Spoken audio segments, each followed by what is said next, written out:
Yo los pisos que mejor he comprado ha sido con los tipos del interés que estaban cercanos al 4%, al 3 y algo, cuando llegó el pico hace unos años. ¿Por qué compré bien? Pues porque al final esa subida de tipos lo que hace es que el tipo de interés sube, pero lo que hace es que como el tipo de interés es más alto, las cuotas hipotecarias son más altas y menos gente puede acceder a las viviendas que antes podía acceder. Por lo tanto, hay una disminución de la competencia y los precios, pues no es que bajasen, pero sí que es cierto que se estancaron. Entonces yo en este caso, en 2024, compré varios pisos a intereses fijos del 3 y pico, 3 y algo, y mucha gente, que además yo recuerdo amigos míos que estaban diciendo, joder, es que con los tipos tan caros voy a esperar a que bajen los tipos y ya compraré, porque si no se me queda una hipoteca muy alta. Yo dije, a ver, es que el día que bajen los tipos, lo que tú estás pensando lo está pensando todo el mundo. Entonces, ¿qué va a ocurrir? Cuando bajen los tipos, sea más accesible comprar vivienda, todo el mundo va a hacer lo mismo que tú. Entonces, ¿cuál es la consecuencia de ello? Subida de precios. ¿Qué pasó inmediatamente después en Madrid? Subidas de precios que en ciertos barrios, como donde yo he comprado, se pueden acercar al 60% de subida. Entonces, realmente en aguas revueltas, ¿no? Lo que dicen de río revuelto, ¿no? Ganancia de pescadores, pues en aguas revueltas, eso es donde mejor se pesca. Y donde mucha gente tiene miedo es donde las personas con determinación y con cierto nivel de profesionalidad a la hora de analizar las situaciones y entender la situación, tanto micro como macro, del sector inmobiliario y de cualquier otro sector financiero, es donde realmente ganas dinero. Y eso yo lo aprendí muy rápido al principio del todo con las criptomonedas. Yo recuerdo que las criptomonedas, cuando mejor performabas, era cuando el mercado estaba en pánico, todo se iba a cero, todo el mundo decía que las criptomonedas eran una estafa, se iban a arruinar. Ese era el momento en el que compré muy poquita cantidad, pero yo fui capaz de, después de haber estado Bitcoin en 64.000, puede comprar Bitcoin en 16.000, ¿vale? Es algo que ocurrió hace unos años, durante poco tiempo, y metí muy poquita cantidad.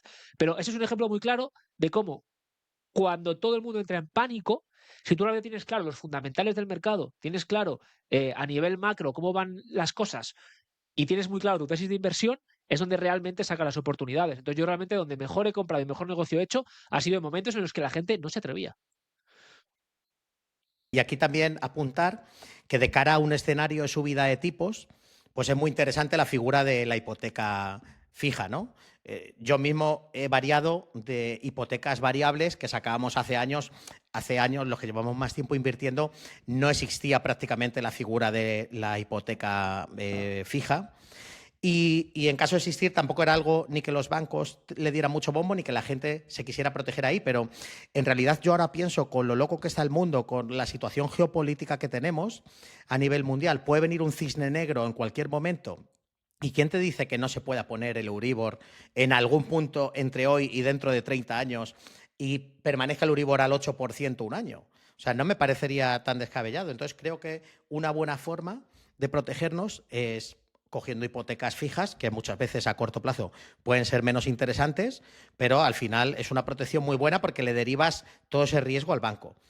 Por otro lado estaría, chicos, una crisis de sobreoferta, ¿no? Que para mí posiblemente sea la peor crisis que pueda haber. ¿Cómo creéis que podría afectar una crisis de sobreoferta al mercado? Oferta de vivienda, estamos hablando. Esto me suena a lo de si mi abuela tuviese ruedas sería una moto. Estamos totalmente en un punto 100% contrario, ¿no? O sea, es hacer un ejercicio al final muy profundo, pero sí.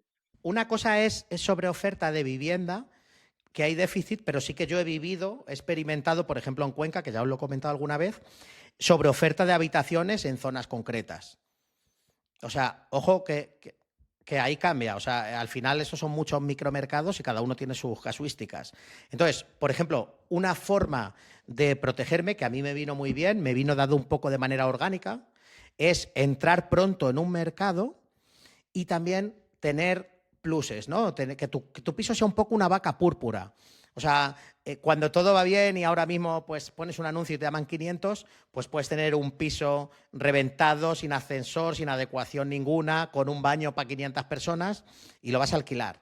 Pero cuando vivas un escenario un poco más tensionado, sí que se va a notar el que haya hecho bien los trabajos, el que haya previsto bien cómo reformar ese piso, el que haya hecho un ratio coherente de baños por personas que tenga la casa y demás, o pequeños pluses que tú le puedas dar que haga que tu casa se diferencie del resto de pisos de la zona.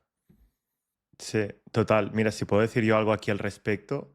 O sea, yo considero que por ética no te voy a hablar de habitaciones, te voy a hablar de un alquiler más tradicional, pues está bien que, ¿no? Hay muchos inversores que te dirán, es que no sirve de nada hacer esta reforma, si el piso tal cual está ya se alquila, no, si alquilarse se alquila, pero es juntar un poco la ética que luego se te va a ver recompensada pues en esos momentos de vacas flacas, ¿no? Si tú ahora mismo haces, la cocina está que aguanta pero fuga un poco y el baño está que, vale, pero si tú haces esa reforma en la que pones el piso un poquito mejor, vas a traer un mejor producto al mercado y va a ser siempre competitivo porque siempre va a gustar. O sea, el tema es que no hace falta hacer una reforma de lujo porque seguramente en tu propia casa tampoco la harías, entonces sería aportar un poquito ese punto extra de valor y en esos momentos yo creo que los inversores que hacemos las cosas así, pues no tenemos que sufrir como otros, ¿no? Porque estamos ofreciendo un buen producto al mercado. En cambio, quizá el aprovecharnos de la necesidad sí que cambia un poco ese concepto y en momentos en los que pues puede haber una sobreoferta, pues obviamente en la comparación vas a perder, a no ser que todo el mundo haga lo mismo que tú, pero en algún momento alguien se va a diferenciar, porque siempre va a haber alguien que quiera poner ese plus o va a haber alguien que se dé cuenta a nivel empresarial, ¿no? Ya no a nivel ético, sino a nivel empresarial, decir, tenemos que hacer un extra. Y luego, enlazando un poco con lo de antes que no he comentado nada, también quería comentar que sí que es cierto que en las crisis, ¿no? Y esto podría ser una crisis, ¿no? Una sobreoferta de algún tipo de producto, el que tiene esa valentía de hacer una cosa distinta es el que se diferencia y el que realmente consigue pues, mejores oportunidades incluso. Porque, por ejemplo, en un momento de que haya muchísimas habitaciones o muchísima oferta, si tú te puedes diferenciar, la persona que entre a tu inmueble pues va a ser mucho más fiel, ¿no? Y yo lo que noto en la situación que estoy yo ahora, estando en Cataluña, es que tenemos bastante más regulación, mucha gente se asusta, sí que encontramos un tipo de producto que da más miedo, ¿no? Que es el producto bancario o producto más destrozado, que puede asustar más al público general, ya no solo al inversor. Entonces, los que conocemos bien el producto y entramos, pues yo me siento muy afortunado porque estoy tocando producto que no había tocado nunca. En cambio, también no encuentras más oferta de ese tipo de producto, pero eso no quiere decir que luego todo el mundo aspira a él, porque un particular seguramente no entraría en un piso pues en según qué estado y luego cuando tú lo adecuas y puedes hacer pues una reforma y una venta, pues ahí atraerías a ese público finalista. Entonces me da la sensación que cuando tienes ese conocimiento y esas ganas de hacer bien las cosas, pues siempre encuentras la manera de llegar. Y yo creo que en este punto de reforma y venta, tú, Sergio, o sea, lo deberás ver mucho más claro, porque yo lo estoy empezando a notar, pero es que bueno, si nos quieres comentar, tú lo verás muchísimo más claro. Sí, totalmente, ¿no? Y además, ya que aprovechas y hablas de Cataluña, otra de las crisis a las que nos podemos enfrentar como inversores inmobiliarios es una crisis regulatoria. Al final, tú montas tu modelo de negocio basado en unas reglas de juego, estando las cosas como están, y más en este país, en cualquier momento del partido te cambian las reglas y te quedas fuera, ¿no? Entonces, sí que es verdad que analizando el mercado, por mi experiencia, ¿no? Que hago tanto flips como alquiler tradicional, alquiler de habitaciones, alquiler temporal, sí que me doy cuenta que en cuanto a regulación, donde más vendido estás es en el alquiler tradicional, sin lugar a dudas, porque al final estás esclavizado durante más tiempo, estás atado contractualmente durante más tiempo con el inquilino. Al final, 5 años, parece que no, pero 5 años es mucho tiempo. Da, de hecho, sí o sí te va a pillar un cambio de gobierno seguramente o unas elecciones en las que puedan sentir los políticos alicientes a hacer cosas y demás. Porque, por ejemplo, en el flip me asusta menos porque como son entradas y salidas muy rápidas, no te suele afectar tanto. Y si afecta, si hacen algo muy loco, como por ejemplo en Cataluña, de poner el 100% de ITP, etc., etc., en caso de que pasara eso, pues es tan fácil como cambiar de zona o cambiar de modalidad. Pero sí que creo que, por ejemplo, alquilando por habitaciones o haciendo alquileres temporales, podemos estar mucho más protegidos de cara a una crisis a nivel de regulación. No sé qué opináis, Cris y Ángel. Yo estoy 100% de acuerdo. Es verdad que al final todo lo que sea alquiler más flexible siempre te permite entrar y salir más rápido de las operaciones. Pues oye, flexibilidad mínima, tradicional. Flexibilidad media, habitaciones. Flexibilidad máxima, temporada. Flexibilidad absoluta, vacacional, ¿no? Entonces, cuanto más flexible sea la modalidad de alquiler que tengas, pues más probabilidades tienes de poder adaptarte de forma más rápida a cualquier cambio que haya dentro de tu mercado, ¿no? También te digo, ojo, al final también puede tener sentido equilibrar, es decir, oye, pues tengo algunos menos flexibles, que sea un porcentaje de mi cartera, tengo otros más flexibles y otros ya pues en flexibilidad absoluta, ¿no?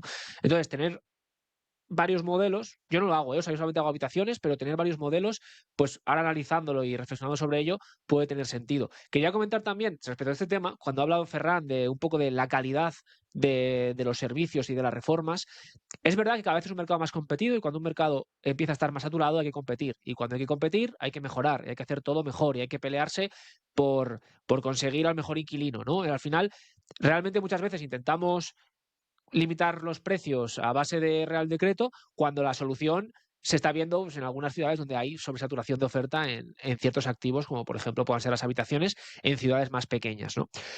¿Qué ocurre también? Que también tenemos que tener cuidado, porque de hecho más esto, Ferran, podemos decir el pecado, pero no el pecador.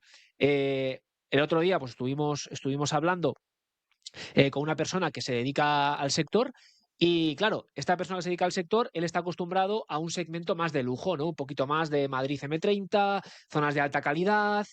Y claro, realmente tenemos que tener cuidado tampoco con no pasarnos, porque si nosotros a veces, eso lo he visto yo más en inversores, decimos, vale, hay que competir, entiendo que el mercado está más tensionado, venga, vamos a competir, vamos a sacar un mejor producto al mercado. Y de repente cojo y empiezo a poner los mejores materiales de todo, altísima calidad, como si estuvieses para hacer un flip para vender.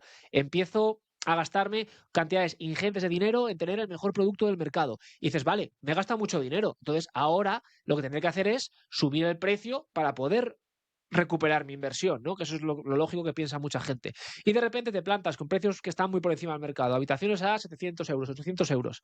Que habrá zonas en las que sí, pero la mayoría de zonas no es posible alquilar esos precios. Entonces, hay que tener mucho equilibrio con la relación entre, oye, voy a competir, pero también tengo que ser competitivo en costes. O sea, no puedo estar compitiendo, teniendo el mejor producto, pero a base de perder yo dinero, ¿no? Entonces, bueno, un poco equilibrar, por matizar un poco lo que comentaba Ferran. Sí, porque de hecho, en caso de venir crisis económica que conllevase paro y demás, una de las modalidades que más sufriría es esa, ¿no? El enfocado al premium. Al final, hay mucha gente que se puede permitir una serie de cosas cuando todo va bien. Y cuando todo va mal, pues sí, tú lo has reformado muy bien, has puesto un porcelánico muy bonito, has puesto una encimera de Silestone preciosa, pero yo quiero pagar 100 pavos menos por la habitación o 200 menos. Entonces yo creo que los que enfocáis vuestro modelo de negocio, como tú, por ejemplo, Chris, más a las habitaciones, no tenéis que estar tan asustados a que venga una crisis, a que la gente esté en paro y demás, porque sí que es verdad que el que ya está muy abajo puede tener problemas, pero bueno, hay formas también de mitigar ese riesgo como el alquiler, o sea, el seguro de impago de alquiler. Pero todo eso también se va a ver compensado porque mucha gente que está más arriba socialmente va a bajar y va a rellenar y van a entrar nuevos players en el mercado. O sea que yo creo que podéis estar tranquilos los que hacéis este tipo de modelo. Es que se han hablado muchas cosas y esto a lo mejor nos daría para un podcast entero hablar de cada uno de los temas. Pero por un lado, lo que dice Christopher me gusta, o sea, es verdad que ir a un punto más premium, ¿hasta qué punto tiene sentido? Porque como pongas una habitación muy, muy premium, casi que mejor me voy a un piso.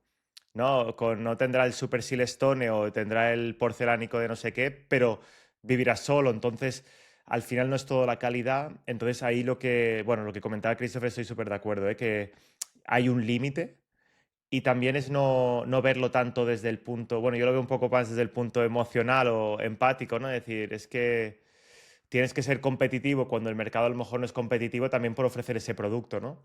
De más calidad. Y nada, iba a comentar algo más sobre el tema, pero creo que me voy a liar. Así que nada, pero un poco matizar ese tema, ¿no? Que hay un techo al final. Ah, vale, sí, y esto sí que lo quiero decir. Lo que dice Sergio, que es, no quiero abrir otro melón, pero ya lo dejamos para otro día, pero el tema de que tenemos más riesgo con el tradicional. Tengo mis dudas, porque al final con el tradicional sí que es verdad que estás más atado durante un tiempo, pero hay menos rotación, menos cambio legislativo, está como más estable en muchos aspectos. Entonces, no sé, pienso que la adecuación que tú tienes que hacer quizá para un piso de habitaciones o si quieres hacer más tipo co-living o algún modelo un poquito más avanzado, pues necesitas hacer una inversión de reforma, licencias superior.